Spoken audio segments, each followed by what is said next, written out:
This was one of the worst episodes of Monday Night Raw which I've seen in quite some time. Probably the worst of 2024. In fact, very possibly the worst since the Raw after WrestleMania 39. And that's saying something. Don't get me wrong, there were some good moments in the show as well, and we're going to get to those. Welcome to Allison Analysis. I'm Ben Allison, and I've analysed last night's episode of Monday Night Raw, and here are my 5 key findings. Before we get started, if you could like and subscribe, that would be massively appreciated. We create 5 to 7 to sometimes even 10 videos per week, plus a live podcast every single day, 8 p.m. UK, 3 p.m. Eastern, 12 p.m. Pacific, and everything's completely free, right? All we ask is that you like and subscribe. It helps us out a ton.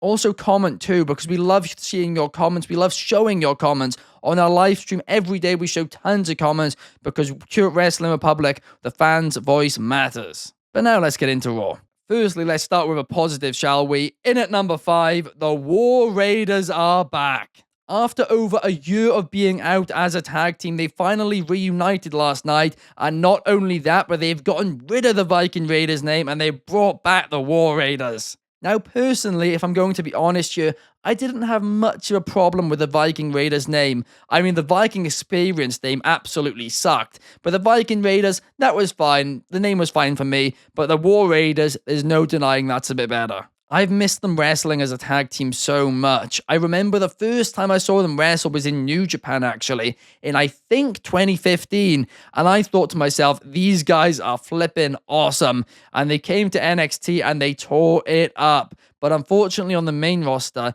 it's not really happened for them. But with Raw's tag team division almost being non-existent at this point, they are certainly a welcome return. And of course, they're doing this tag team #1 contenders tournament now, and I think it's almost a certainty they're going to win it, because who else would? In at number 4, the Cody, Rhodes, and Gunther face-off should have seemed like a bigger deal. Don't get me wrong, the Cody Gunther promo last night, especially the final third of it, was actually one of, if not the best parts of the show. But it didn't feel anywhere near as important as it should have. This is a champion versus champion match. It should feel like a huge deal, not just for the competitors involved, but also the brands that they are on. In my opinion, this segment should have either kicked off or ideally main evented a show, and both GMs should have been in their competitor's corner. They should have had the crown jewel belt in the middle of the ring and really make it feel like a big deal. Genuinely, it should have WrestleMania levels of hype around it. It's a champion versus champion match. How often do we see this? Especially now we're under Triple H, the titles have felt prestigious again. But here's the issue. It almost feels like they're fighting for a title which doesn't matter, which is kind of true. I mean, we all know that after the event, they're not even going to acknowledge the title for the year, are they? I mean, we've seen it before, we'll see it again, and I think people just don't buy it. I said they backed themselves in a corner when they introduced this thing, and clearly maybe it's one of the demands of the event, but I still don't like it. In at number 3, Jade Cargill and Bianca Belair have made the women's tag titles important. Since the introduction of the Women's Tag Team Championships, the booking for them has been mediocre at best. And this has led to some people saying, get rid of them, we don't need them, introduce a mid-card Women's Championship instead. And while I would love to see a mid-card women's title, that shouldn't come at the expense of the women's tag team division, right? Because imagine being a women's competitor, a women's tag team, and the women's tag team belts just get taken away because the booking, the writing team, can't book it correctly. But since Cargill and Belair won those belts, especially during the second reign, the tag team division is flourishing. In fact, they're the best booked tag team titles in WWE right now. I mean, admittedly, that bar's not too high, but still. We are seeing challenges pop up on all brands, and I love it. We're seeing the Meta Girls pop up on the main roster as well. We're seeing Cargill and Belair in NXT. It's so fun. And their match last night against Io Sky and Kairi Sane was a banger. It really was.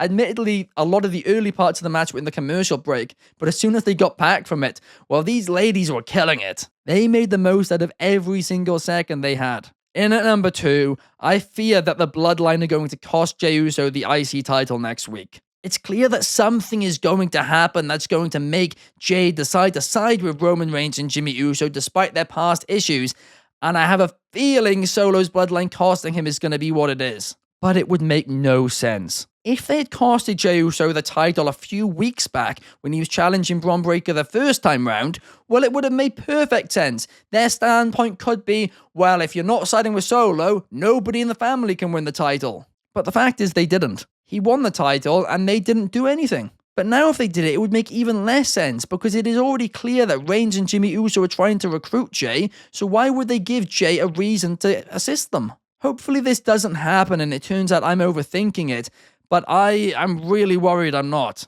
In at number 1, this was probably the worst episode of Monday Night Raw in 2024 so far. Potentially the worst since the Raw after WrestleMania 39. And it sucks because over the past 18 months, Monday Night Raw has been my favorite wrestling show. But this week they tried to fill it with too much, meaning that nothing had enough time. The only two good things on the show were the women's tag title match, and to a lesser degree, the Cody, Rhodes, and Gunther promo, although that I felt like should have meant more than it did. The show was just filled with below-average video packages, such as Dragon Lee magically growing some wings, Bron Breakker giving the worst reason ever for turning heel, and Adam Pearce going over to Bronson Reed's house, and he made Bronson Reed seem like a decent guy who's quite reasonable. But he's meant to be an out-of-control heel. The Miz, our true Final Testament storyline had a steep hill to climb to begin with, but it didn't have anywhere near enough time to be compelling. And the main event of a TV show should never, ever, ever end in DQ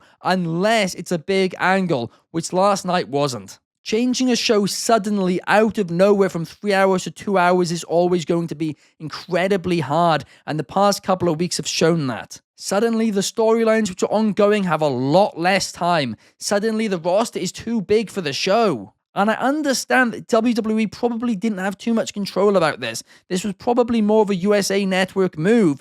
But from USA, I think it was an insanely stupid move. Why? Well, they only have Raw for another 2.5 months, and it's going to take them at least a month now to get their momentum back and to make the show fit into 2 hours. So you have essentially paid for a product for 3 months and just created 1 bad month out of it because of this change. They might as well have coughed up a little bit extra cash and put it 3 hours a week. But again, I'm not a network executive. I'm not going to pretend to know the numbers. But all I know is this episode of Raw, it sucked. But what did you guys think of the show? Do you disagree with me? Did you love it? Let me know in the comments down below, and I will see you guys in the next one. Bye, peace.